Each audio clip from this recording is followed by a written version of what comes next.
जैसे ही कामदेव का बाण भगवान शिव को लगा, शिव की समाधि भंग हुई। क्रोध में उन्होंने कामदेव को भस्म कर दिया और यही कामदेव आगे चलकर भगवान कृष्ण के पुत्र के रूप में पुनर्जन्म लेता है।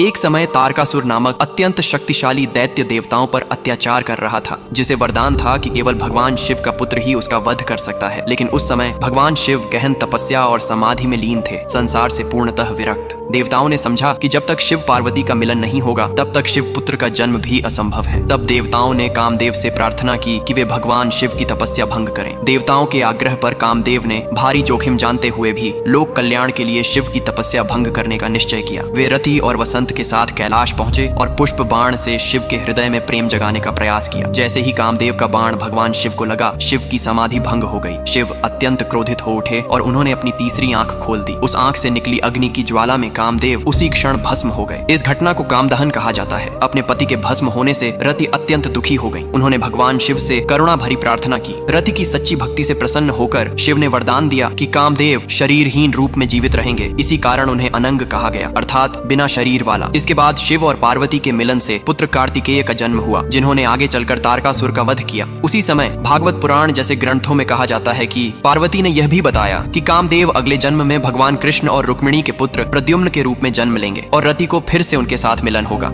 इस भविष्यवाणी के अनुसार रति ने अपना शरीर त्याग दिया और मायावती के रूप में पुनर्जन्म लिया। उस समय असुर शंबरा के पास वे रसोइया के रूप में रहने लगी। शंबरा को यह भविष्यवाणी मिली थी कि कृष्ण का पुत्र ही उसका वध करेगा, इसलिए उसने जन्म के तुरंत बाद प्रद्युम्न को चुराकर समुद्र में फेंक दिया। समुद्र में एक मछली ने उस शिशु को निगल लिया। बाद में वही मछली पकड़ी गई और रसोई में लाई गई, जहाँ मायावती ने उस शिशु को जीवित पाया और उसे पालना शुरू किया। आगे चलकर देवर्षि नारद ने मायावती को बताया कि वे पूर्व जन्म में रति थीं और यह बालक उनके पति कामदेव का ही पुनर्जन्म है। जब प्रद्युम्न बड़े हुए तो मायावती ने उन्हें युद्ध, अस्त्र शस्त्र और मंत्र विद्या सिखाई। अंततः प्रद्युम्न ने शंबरा का वध किया और फिर मायावती के साथ द्वारका लौटे। वहां दोनों का विवाह हुआ और इस प्रकार कामदेव और रति फिर से पति पत्नी के रूप में मिल गए। तो लिखो कमेंट में हर हर महादेव।